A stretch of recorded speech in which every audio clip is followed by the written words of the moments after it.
but you, as the owner of the dream, you must have your own critical people to focus on achieving your objectives. Well, since we are focusing on the economy now, let's now look at the people that are in charge of the economy. We're looking at Yemi Cardoso, we're looking at Wale Edu. All right, and when they were announced, as CBN governor and minister of finance respectively, there was some sort of relief. Okay, these are technocrats. These are people, who should know what the right thing or what should be expected or what should not. Have outlived their time, not today's technocrats. You see, Sandra, there was one thing Kingsley Moghalu said, and I think we need to highlight that again. And he was saying that, people complain that we are too much of people of theory and all of that. But if you don't have a strong theory, how would you be able to carry out practicals? Nigeria has never been short of theories. We have policies, we have ideas. We are never short of ideas. But our problem has always been implementation. Yes. And that's why I was thinking that Kingsley Moghalu would have gotten the brief to say that, look, Nigerians are complaining about theories now because, look, we've been hearing theories. And nothing happens. And then when it comes to implementation, we fall flat. So Nigerians, from 1999 till date, let's even start with that. We have been hearing theories. We will do this, we will do that. Is it on the issue of power, the power sector, for example? We've had all manner of theories as to how to fix the power sector up till now. People have always taken their life on it. And up till now, we are still hovering around 4,000 megawatts. So aren't we going to be tired of theories? On the economy, we've had all manner of things. All manner of vision. Vision 2020, Vision 2015, Vision Kiniko. All the visions are the theories Nigerians are tired of. And that's why there's no theory that makes any sense to an average Nigerian now, other than the results. So if he's blaming Nigerians for condemning theory, it is because we have been inundated with too much theories without results. We do, nothing gets done. So I'm saying that Nigerians cannot be blamed for not believing in theories, but wanting to see the results of the years of theories and promises. So one of the things I see, again, if you look at the CV of Mr. Wale Edu, for example, or Yemi Cardoso, of course, you have very robust, glowing CVs and all of that. But the reality is that, look, they can't function in isolation. All of their ideas cannot work in isolation. The other factors that are going to make the ideas work, are those things there? You can have an idea to say, in the CBN, this is my policy. I was saying it, to fight inflation, for example, monetary policies of the CBN alone cannot fight inflation. For example, we are talking about the issue of food inflation, all of those kind of things. We are looking at, how to produce enough food. That is dependent on how well we perform in the agricultural sector. Seriously. Is it the function of the CBN? That was why you had an Emefiele that was everywhere, borrowing people money, advancing loans to borrow. Intervention programs for CBN. That's also a question. Too many. Our forest crisis, for again, is about how many the dollars we are earning. Diversification of the economy. It's not a singular representative of the CBN. For example, the oil sector that is supposed to be one of the areas we leverage on. We have ministers there. The NNPC is there. So there are two. Can we also look at economy now? Still on economy. We have an economy advisory committee that was recently said, a tripartite economy advisory. A tripartite economy advisory committee that was recently set up, and we have a composition of industrialists in the country that are part of it. You have Tony Elumelu of Hess Holdings. You have Aliko Dangote, who is the richest man in Africa at this time now.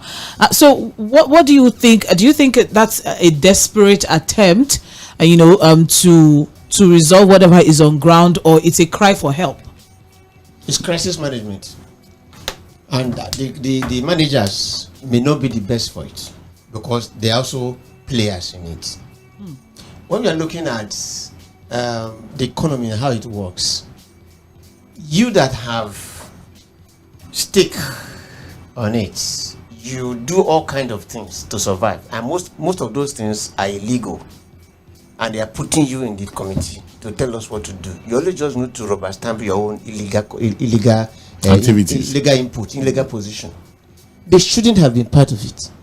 Just as we said earlier, Nigeria will have enough people who could do these things, but the people who are in charge right now are not the best for it. They're not the best for it. Number one, because of their unpreparedness, they now started from a panic level. So the panic button was pressed before they started taking action. And once you panic, you take wrong actions. We are panicking now. Nigeria is in a panicking mode, and 90 out of 100% of panic actions are always 40, because you are not thinking them through. You're not thinking straight. Yes, okay. you're not thinking them through. How do we solve this? How do we solve this? Oh yeah, this pipe is leaking. You find cement, block it. But that is not the solution. No, that's not it. What we are doing, we are frightened. We, forgive me if I say we, because I don't know that the government people are frightened that they are losing it. They are losing grip on the economy, and fast too. They are looking for anything to stop it. They think by telling Dangote to be part of it, price of cement will come down. They are begging it now. They think by asking Bua to be part of it, the price of cement will come down. The 3,500 naira. I would not forget. Do you understand? So, and the more they put all the big people into it, the more the prices go up. So what are we talking about? What your thoughts on the economy? Again, do you agree? No, it's just again, it's I think we're just trying to react. We are not proactive. We are not thinking these things through. There's no strategy to anything. I think what this government has consistently done since the infamous announcement of subsidy is gone, without thinking it through and preparing for the consequences, to always look for things to distract the average Nigerian from the real issues. They are working. You know, for example, you have a government that by itself inaugurated an overbloated cabinet, all manner of appointment, ridiculous, sometimes unnecessary. And then suddenly discovered that there's one Oᴘᴜᴜ report somewhere inside cabinet to excite Nigerians. The same thing. Oh, people are shouting about the economy. Oh, you don't have a team. You need people to sit together. And then, oh, let us form an economic team. And then you brought in the people that are part of the problem. Because again, you see, I was talking about the Obama era, and when there was recession, and then he needed to get the US out of the economic doldrums at that time. He went after the banking sector, the corporate world. They were becoming a problem at that time. He went seriously after them. And look, whether we like it or not, any government that wants to succeed in revitalizing the Nigerian economy would have to step on toes. Some of those toes are some of these guys he has brought into this forum. So they're putting their toes on the road. So it's also like one of our callers says, Yoruba say Jᴏɪᴜ. You know, the reality is, I think President Bola Ahmed Tinubu needs to I think he needs to double down. I think he needs to take it easy on himself and all of the ideas that may be running in his mind, and understand that, look, Nigeria is not Lagos. Right. And whatever people have been saying, like Nuruddin would always say on Political Roundtable, yes, we can say all manner of things about President Bola Ahmed Tinubu. Oh, he did this, he built Lagos, he did that, he did, but he had never been president until last year. When he became president. So whatever experience he had was when he was not president. Being the president of Nigeria is a different task entirely. All right. Thank you very much, Said Fuad. You're listening to Open Forum on Mainland 98.3 FM, where we just string together various topics of conversation, and you, our dear listener, you get to have the bulk of the showtime. But let's, establish the conversations first. Finally, on this economy topic, raising NPR, Kingsley Moghalu said that, raising NPR is belated, but it's the right thing to do. He agrees with the CBN to raise the NPR from 18% to 22.7%. Now, raising NPR normally is supposed to, or is expected to, curb inflation and woo investors, because investors like higher interest rates when they buy government issued T-bills, treasury bills, and government bonds. All right, but then investors stay away from a country when inflationary rates are higher than interest rates. Inflation at this moment now is 29%, and our NPR is 22.7%. 22. So, with 22% as against what our inflation rate is, it could lead to slower economic growth, lower consumer spending, purchasing power. Interest rate is higher. The people who have benefited from the loan wouldn't take it. Not all of them will take it because of the high rates of interest. Okay? And two, Kingsley Moghalu talked about grammar. Today, Nigeria economy needs more than all this NPR. You know, the man on the streets, the angry man, those who are vandalizing trucks, warehouses, they don't know the meaning of NPR, NPC. That's not their business. Well, you know, just as you have said now, they don't know the meaning of NPR. They don't even know. And the truth is, even in the past, Godwin Emefiele tried it several times over the years and it did not work. All right, that has always been the conversation, that why do we keep going back to something that is not working for us? It hasn't worked for food inflation. It hasn't worked to help to curb any other issue that we may have. So using monetary policies to target food inflation has been counterproductive for us. But then let's hear what Godwin Obaseki has to say. Yes, the governor of Edo State, what he has to say as regards, whether or not the CBN was right to have increased. I mean, Kingsley Marley said, yes, it was right. It was necessary because we need to stabilize the macro economy. And for us to do that, we need to, push up interest rates and also, woo investors and all of that. But was it the right thing to do, or not just the right thing to do? Even if it was the right thing, was it the right time to do it? Let's listen to Godwin Obaseki. When we come back, we'll just dabble on it a bit and then go on to the next open conversation for the day. Stay with us. It is Mainland 98.3 FM. Policies that have just been rolled out by the central bank, unfortunately, will not support growth in our economy. Interest rates are already very high, and jacking up interest rates clearly will not allow small borrowers. When an economy is in this state, it needs all the push and support it can. So I understand the monetary rationale for increasing NPR, but fundamentally and fiscally, it is not going to lead to growth in our economy. We must focus on the fundamentals, which is increasing production, making sure our citizens produce the goods and services we consume and depend less on imports. Our economic policy and monetary policy cannot be determined by exchange rates alone. So is going to be detrimental to our economy. I understand the challenge the monetary authorities face, but unfortunately you cannot clap with one hand. The economy is about fiscal and monetary policies. Both must work hand in hand. And when they don't, as they don't in Nigeria, we'll have a crisis. So we should focus on fiscal issues so that we can grow our economy out of the challenges we have. We should not panic too much because of foreign exchange. We must focus on how we can do things within our economy, how we can grow our economy to earn more foreign exchange, if foreign exchange is our problem.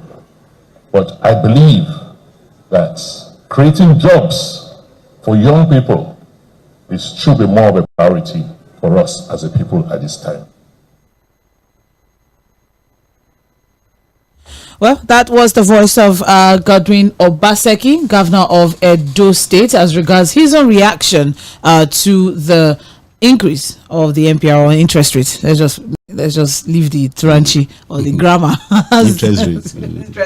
Interest rate.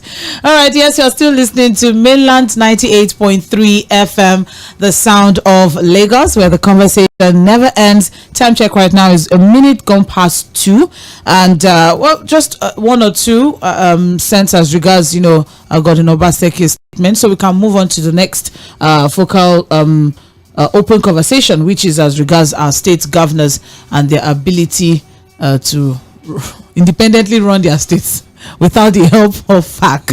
So what do you support Mohalu or Obaseki as regards the NPR? No, for both men are not wrong. They have their points. Okay. They have their different points.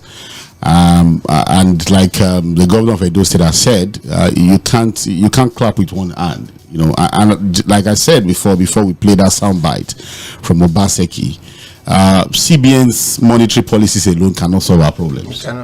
You know, so even if you even go and import somebody from the World Bank, there are other indices that must come to the table for us to get out of this problem. Because again, Obaseki was talking about production. Now, to get Nigerians to start producing, for example, we have to look at the energy sector. How committed how are we going to get our farmers to return to the farms to be able to produce? It's not a direct responsibility of the CBN. The issue of insecurity, for example, Benue State is boiling as we speak. Bandits are everywhere. You know, the Northeast also has its own issues. Boko Haram has come back again with their troubles. We thought they had gone, but now the reports are like they've been around really, maybe hibernating, and now they are now abducting our people. That is not going to be a Yemi Cardoso problem. So why is tinkering with the monetary policies? Other factors that are supposed to solve our problems are there. Are there, untouched. Untouched. Now, so they're all supposed to work in synergy. Yeah, so that was why when Yemi Cardoso, when Kingsley Moghalu talked about the quality of people in this cabinet, I agree with him completely. For example, when it comes to security, the defense, who are the people we have there? The ministers of defense and minister of state for defense. What is their pedigree? We don't have state again. He has gone to the Senate. But no, I'm talking about defense. Minister of defense. The minister of fight Mohammed Badar. What are they doing in their when they were governors? What did they do? Okay. Under Matawale, bandits took over the whole of Zamfara state, and so for political considerations, they are now in the defense ministry. In the saddle. People have also questioned even the capacity. The question as regards, the fact that everywhere the president is everywhere and everywhere. The NSA is there. It's not the ADC and remember that when there was crisis between Wike and Fubara, it was said that it was rebutted. Who was the head of that? So it's when we were supposed to have people to negotiate with labor and all of that. Who was it? Dele Alake is in charge of solid minerals. Well, there's you always ask of your brother. Let me tell you one that's even funny. I know it's hibernating. Solid minerals. Mr. Dele Alake in December, what was he doing? He was busy with transport for people that will travel for December. Yes, now. You remember there was one that chaired the committee making transport for people. So you see, and that's why I think that the president needs to calm down really. You see, then both of them talk about productivity. Yes. Both of Obaseki and Kingsley Moghalu. Now, when look at productivity, which I think partially, what happened to the textile industry? Completely dead. So we need to do some deliberate actions to bring our industries back to life. Sorry, we're talking about agriculture. Yes, agriculture. I spoke with somebody about the historical granite pyramids. Yeah. I had the wrong impression that it was government work. Person sat me down, somebody from Kano. Sat and said, no, that's not happened. What government then did was to tell everybody in Kano or in the north, just go and farm. Go and farm. He said people from far end will bring a bucket of granite. The government will take over. Will take them. Very easy. 2-3 months of training. Open conversation for. You can join the conversation. Drop your contribution as well on our Facebook and YouTube platforms at Mainland 98.3 FM. So you can drop it on the live chat sections. We take them as the show progresses. Very quickly, what we have here is at least 24 states in the country. Location. And